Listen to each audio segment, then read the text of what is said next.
Okay. Oh man. So we just watched Fight for the Fallen. This just got off the air a couple of minutes ago. I'm gonna say I indeed enjoyed the match, and also I indeed enjoyed the slip ups from Alex Marvez. I swear to God, it was two instances where I just laughed the fuck off. And I was like, yeah, I said that. I created a new phrase, laugh the fuck off. I don't know if that makes sense, but who gives a fuck? Anyway, look, okay. There was one instance where Alex was at commentary and he was like, I think he was talking about oh shit, what was his name? He fought with Hangman Page. Hold it, I gotta go through my notes.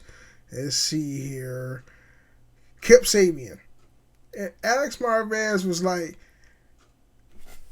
he, he said something in regards to Kip Sabian. I think it was his fucking catchphrase, super bad, whatever. His voice went high, and then you watch the replay if you didn't get a chance to see it. Where Alex Marvez says super bad, Jim Ross was like, "What the fuck was that?" He didn't say that, but his body language was like, "Come on, kid, what the hell?" And then the second instance, Alex Marvez was like, I think it was him because he's dumb enough to say this shit. And I was like, what the hell was that? He was like, mama, mama, mama, mama. I typed on Twitter in the post. And I was like, man, if they're one of the guys in the commentary table really say mama, mama, mama, mama. I got one like off that post. I was like, what the hell was that? I don't know. Alex Marvez is funny, but he did some parts. He gotten better, as opposed of his Double or Nothing performance. He was engaging. He was the conversation of both Jim Ross and trying to remember the dude's name with the mask. Oh wow. Excalibur. All the conversations seemed to flow a little bit better as opposed to their jobs in Double or Nothing. So I didn't really give two shits. Like, and I wasn't mad about it or annoyed. It was better. Needed some work still, but it was better. Yeah. We're gonna have some bit by bit of conversations with all the matches of this awesome pay per view, Fallen Fight for the Fallen. Excuse me. Man, I enjoyed it. I enjoyed it. Here you go. This is the XP Podcast. Expendable potential. XP Podcast. Okay, we back. All right, now. Okay, they did a couple of changes with the buy-in. I thought it was that Shawn Spears, MJF, Sammy Guevara match. It was set for the buy-in, but at the same time they kind of made it into the regular show. But starting up with the buy-in, Sonny Kiss defeated Peter Avalon via pinfall. And it's just to tell you the truth, both of them did a good job. It was not a great job, but it was good. Some of the moves was like very sloppy. This librarian gimmick is getting under the people's skin, like boo, because it's boring. All he does is like shh. You're like a librarian. It's very corny and gimmicky. I don't want to see that anymore. I want to see Peter Avalon as Peter Avalon, the wrestler. I don't want to see Peter Avalon as the librarian. Leave that bullshit to that one chick with the blue hair. I think that one chick was Blue Pants in NXT. I'm thinking she looked very familiar. I saw her on momentous occasions. It's not the wrong word, jackass. Shit. I saw her on numerous occasions on being the elite, and like the rest of the previous pay per views. And it just didn't hit. It was like I actually I was like I thought she was like one of the girls you that was working the indies. I did not know that was Blue Pants. I think comment in the comment section on YouTube. Is that Blue Pants or was that Blue Pants? Whatever the female librarian. Anyway, so the gimmick drew some boos from the crowd. Levy Bates lava. The floor is lava. Anyway, Leva Bates attempted to help Avalon, but the Kiss fell outside the ring, but instead distracted him. Kiss, you know what? That fucking okay. The partner of Sonny Kiss maneuvered out the ring. The ring. I can't say ring without putting a W in front of it.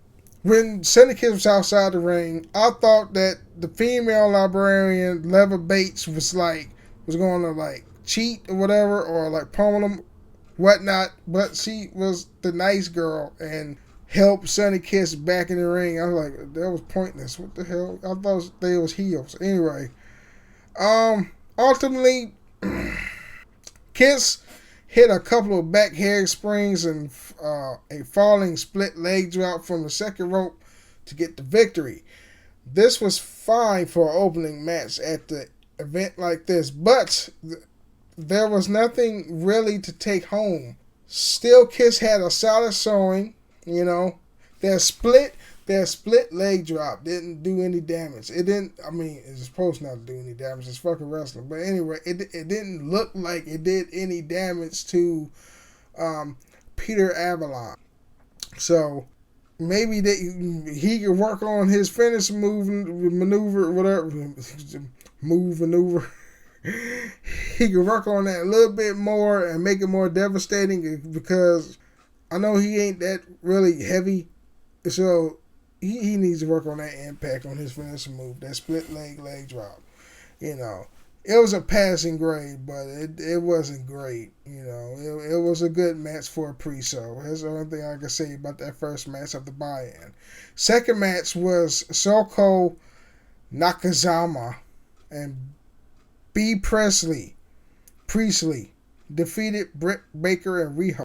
The crowd was excited for B. Priestley. I was excited too, because I seen the previous promos or vignettes for B. Priestley, and it was awesome. She was like a younger version of China. That's how I got it when I saw the vignettes of B. Priestley. I was like, oh man, it's like a powerhouse female. You know, it was her debut match, and she worked well against Shoko Nakajima. Let me tell you something. All these Japanese female wrestlers kind of look like anime cartoons, don't they? I wish I can like fucking speak Japanese, because that shit that shit sound awesome, especially when the men speak Japanese. Cause Japanese, I can't speak anyway. Japanese, because when they speak, it feel like they trying to pass through a huge shit, angry.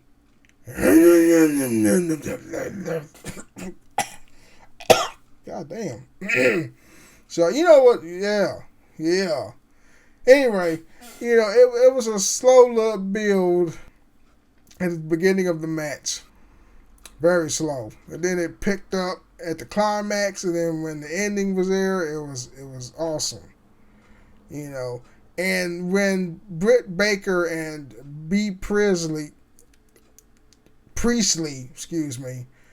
was wrestling in the ring, they made you feel that there's some animosity there, like, oh, hey. I don't know what the hell that happened. I'm sorry. Oh boy, that's what I meant to say. I don't know what the fuck is oh yay. Anyway, I'm sorry. So that makes you feel like, a strong animosity between these two. Like these two had some prior heat. So I'm like, oh wow, I can't wait till these people just like fucking go at it some more in future dates because this is going to be hot. This rivalry between B Priestley and Britt Baker. I mean, like Riho and Soko did her job. Shuko, whatever her name is, they did the job of providing high flying and acrobatics and good sound wrestling, though. But they really didn't do too much. Unlike, I think I like them better in the Fight for the Fallen match because they did a lot more. But this match was good. I didn't have anything bad about it. I mean, they could have did more because if let me tell you something, the whole match or the whole show felt like they're gearing to All Out was gearing to the TV show on TNT. But this match it was like a standstill. I don't know. I don't know. So it's like average at best. Average at best. Alright, so the third match. It was like one of my favorite matches, but I think I give this match Shawn Spears, MJF, Sammy Guevara defeated Joey Janela and Jimmy Havoc and Darby Allin. I give this match a C or a B minus, really. B minus is best because MJF is still a heel that you want to punch in the face. Then you got Shawn Spears. He's like the chairman of AEW, and I was like, man, he's the chairman. My dumb ass. I don't know the fuck. But then I thought about, oh yeah, he hit Cody with a chair, so he's the chairman of AEW. So I want that T-shirt that he got, Shawn Spears. That was awesome. The Sammy Guevara, I don't know what the fuck he got a chip on his shoulder. I thought he was a babyface. What the fuck he turned heel all of a sudden? Confusing me and shit. Joey Janela's still crazy as hell, man. I swear them spots that he had was awesome. Jimmy Havoc, he was there. And then Darby Allin was like the fucking wild card of the match because that shit, all the moves that he did, and also he got some animosity towards Shawn Spears because I think it's going to be like, okay, Shawn Spears and Darby Allin got some unfinished business, or actually, I think that they're going to have a one-on-one match somewhere in the near future to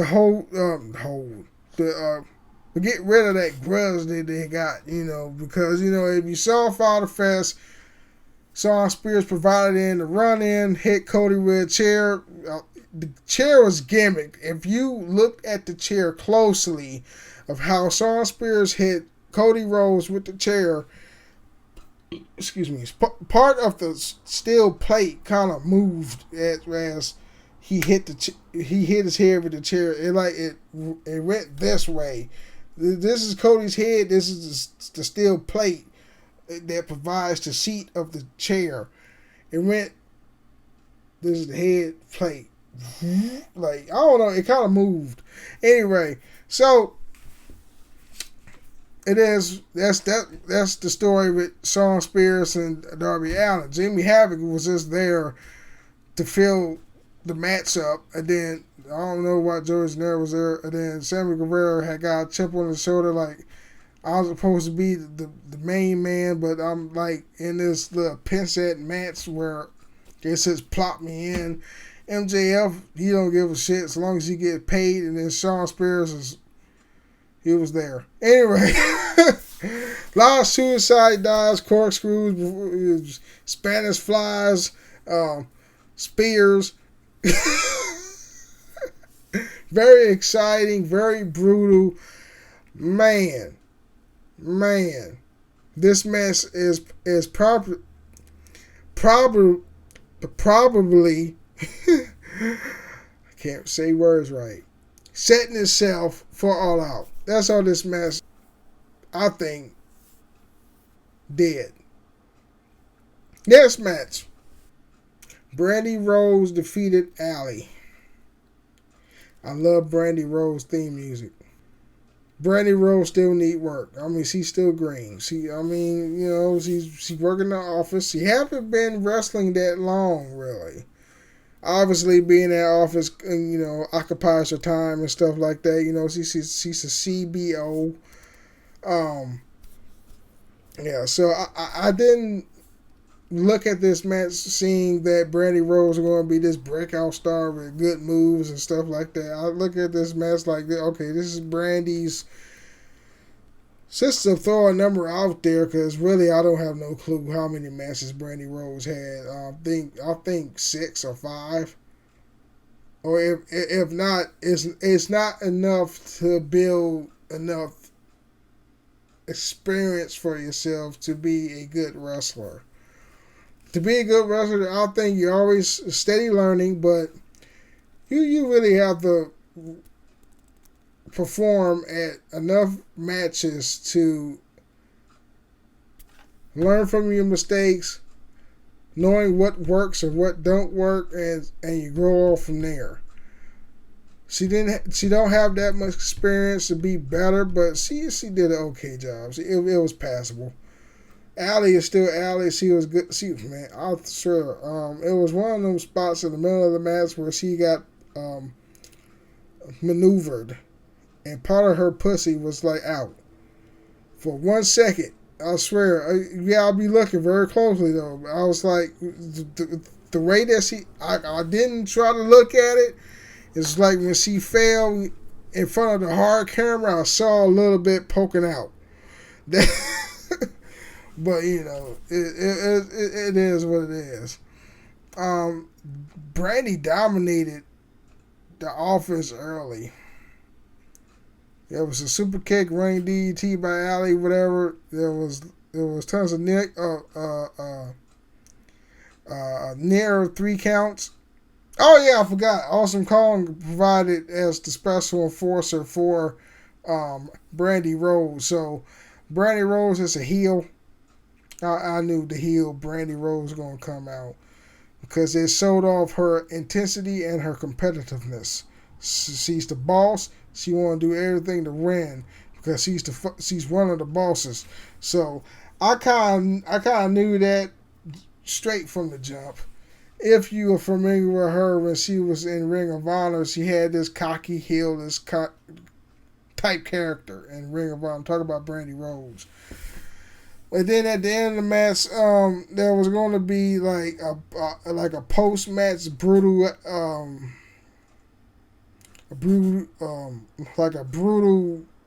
fight between Awesome Kong and Allie, and then Age of Kong music hit, and she was staring down Awesome Kong, like setting up for another match for these two individuals, Awesome Kong and Age of Kong. So I think that's going to be a match we're going to see at All Out. Yeah, they I'm stuttering. They kind of like, gave us that little preview.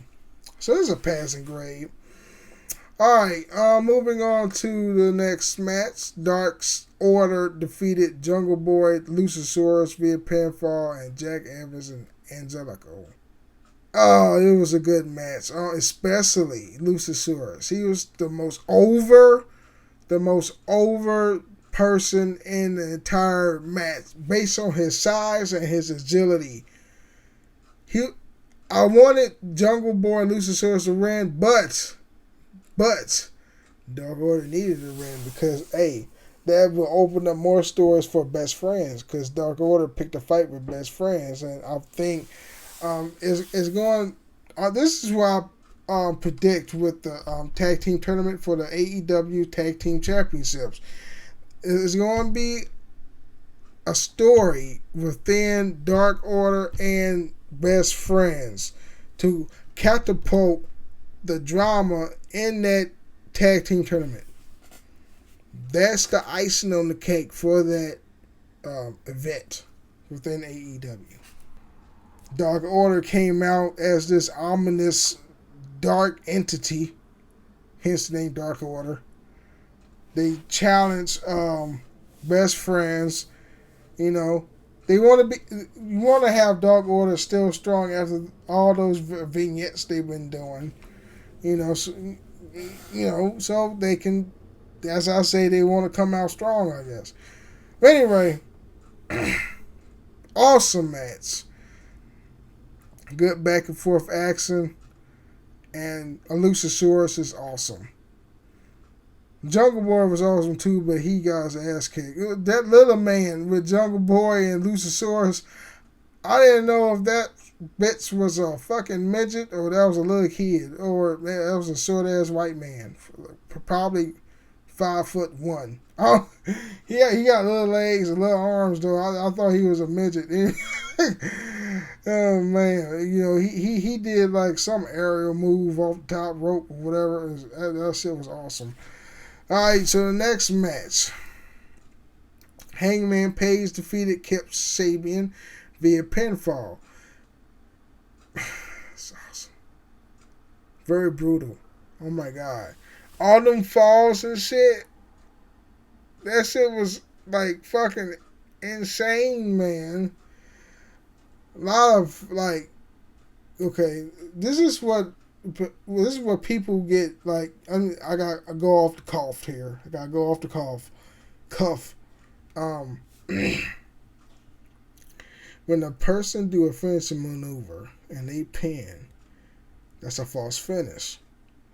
If a person do like, let's say like a fucking spine buster, it's not a finishing move, but it's like one of the regular moves in that person's arsenal, and they pin and they kick out, that is a near fall. Alright? Normal matches, pin, kick out, near fall. Finishing maneuver, kick out, false finish. That's the difference.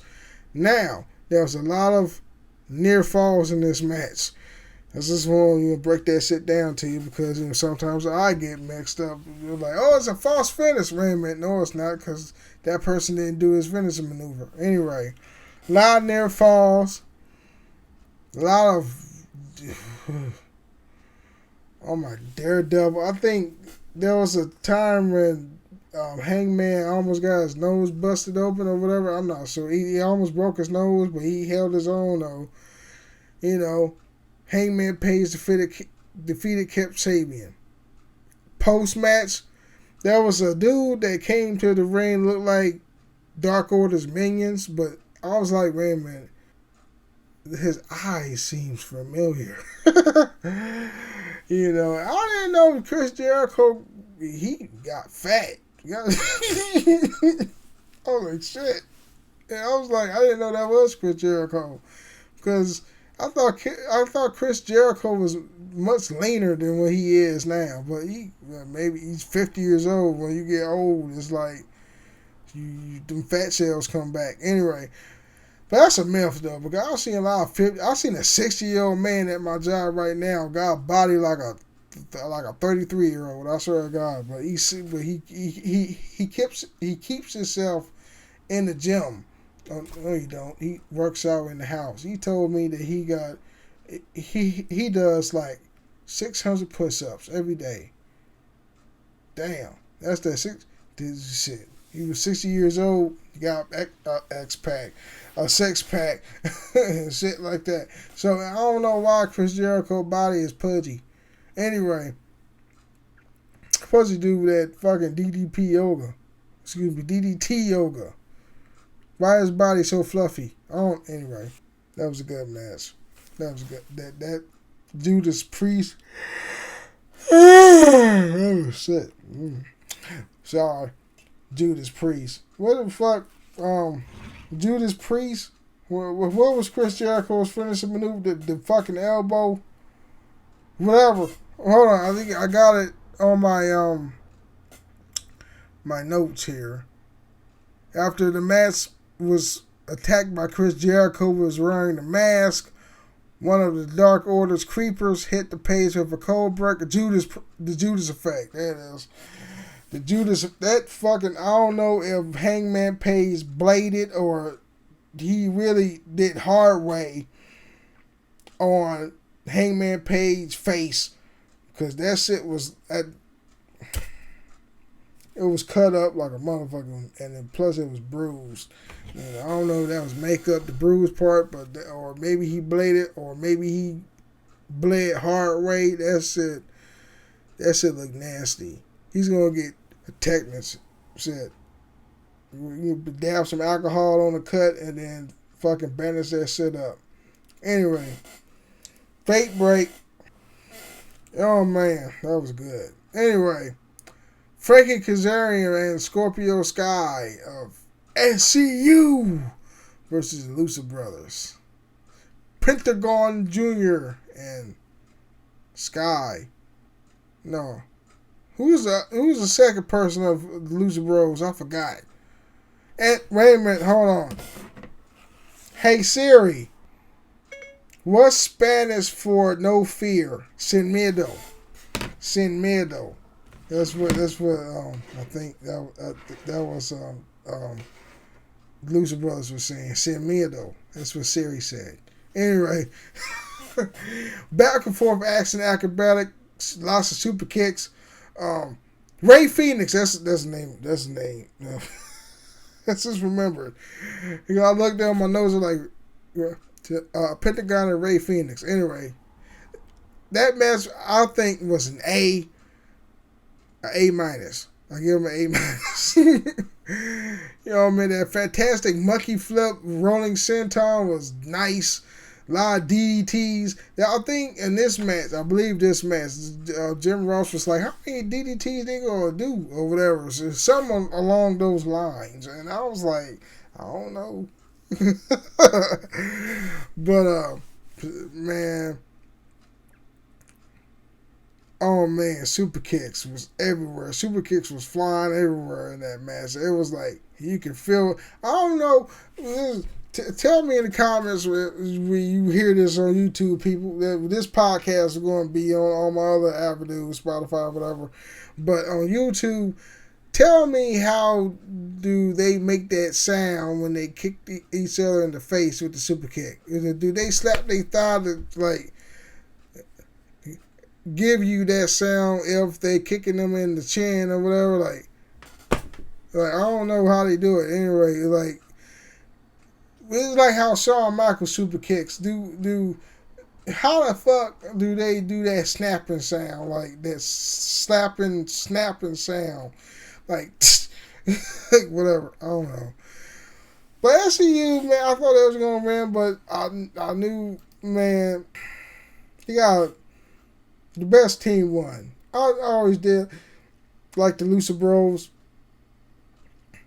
They played their roles in the match. And they did just enough to help the Lucha Brothers look impressive in victory. After the match, the Lucha Brothers grabbed a ladder from under the ring. I was like, what the fuck they got the ladder for? Anyway, so Pentagon was saying they are the best tag team in the planet before challenging the Young Bucks to a ladder match at All Out. Presumably for the AAA Tag Team Championships. You know, so setting up for the match at All Out yet again for this match. I can't wait to see that match because, man, Lucha Bros and the Young Bucks got awesome chemistry with each other. They have superb matches, and I enjoyed them at Fyter Fest and at Double or Nothing. Oh wow, Kenny Omega. Now Kenny Omega defeat. He got his first win. I didn't see the last segment of the match because I had to take my dog Shelby outside. She was like, who in the moon?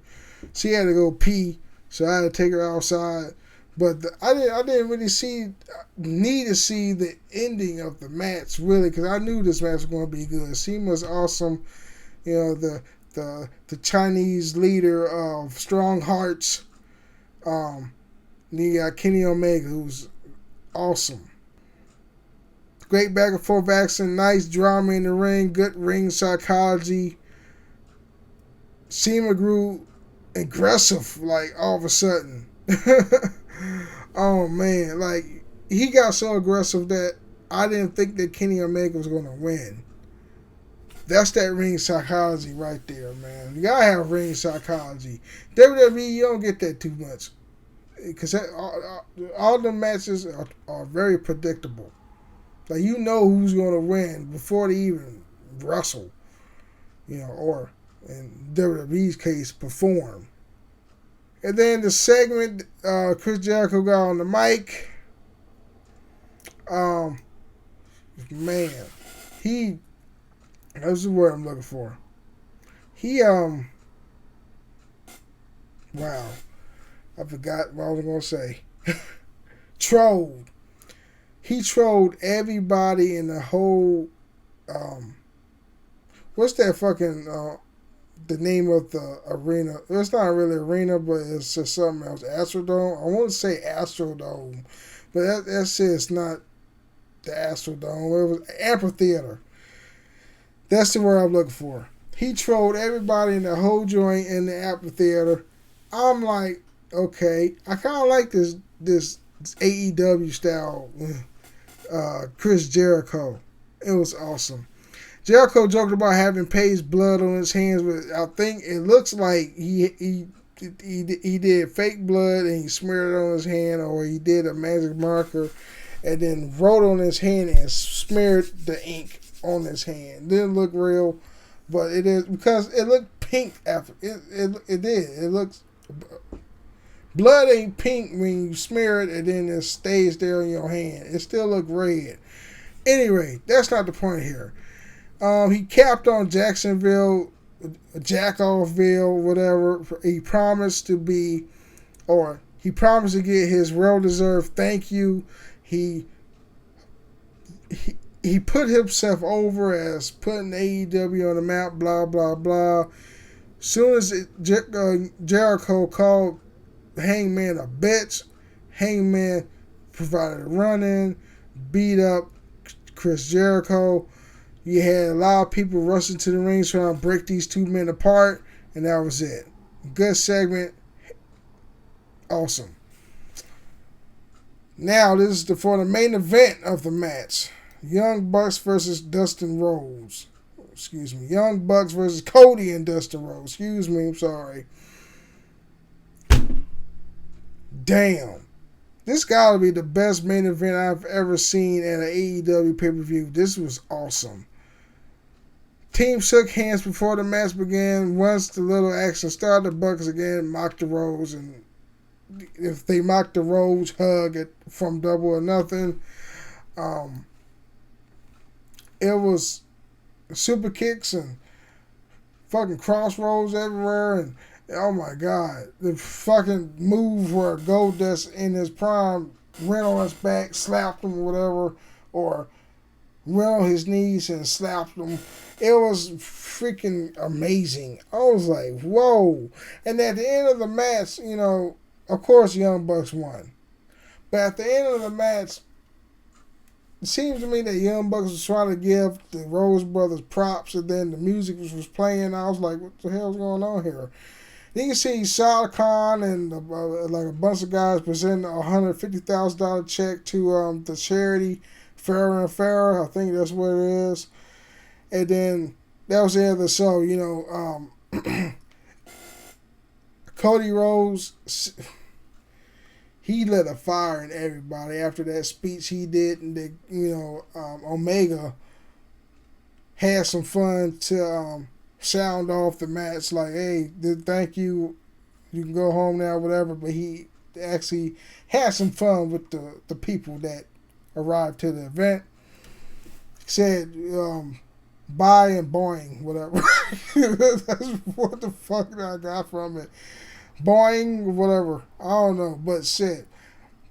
I think the most influential thing that Cody did was like, when you talk about the other companies didn't counter this show or whatever. Paraphrase, that's what he said. I'm not sure. Anyway, that was like a 1-2 punch for WWE, because Vince McMahon did counter Evolve to run head to head against AEW, and I'm very curious of which show was rated more. Was it Evolve or was it AEW Fight for the Fallen? I don't know. Shit, I think I'm going to check that out tomorrow. Yeah. Shit, which show had the highest rating? AEW or WWE? Evolve or Fight for the Fallen? And how the hell are you going to counter a fucking charity event? That's just... You see the arrogance what's happening with WWE. They feel... WWE feel the heat, but they felt the heat. They want to be competitive, but at the same time, Vince McMahon's a little bit arrogant and he's desperate. That's what came across with me when WWE countered Fight for the Fallen. Alright, so that's it for this review. I'm sorry if my speech is like jumbled. I'm half dead and I'm thirsty. So anyway, oh man, I'm on, this podcast is on Stitcher Radio and something else. Spotify. I'm sorry. Told you I'm like half dead. I was sure, and plus I'm thirsty. I want some ice cream. Shit. Anyway, so I'm on Stitcher Radio, Anchor FM, and Spotify, and YouTube. YouTube, hit that like button, ring the bell, and subscribe, and follow all on my social media links, whatever. My podcast links will be in the description box, which I have to copy and paste my URL in the description box as well, because that Spotify channel is real new. I just opened it, or I just set it up, I think probably yesterday. So anyway, or was it the other day? I'm not sure. Yeah, but that Spotify channel for this podcast is going to be, well, it is new. It's not going to be new because I already did it. Anyway, peace out, everybody.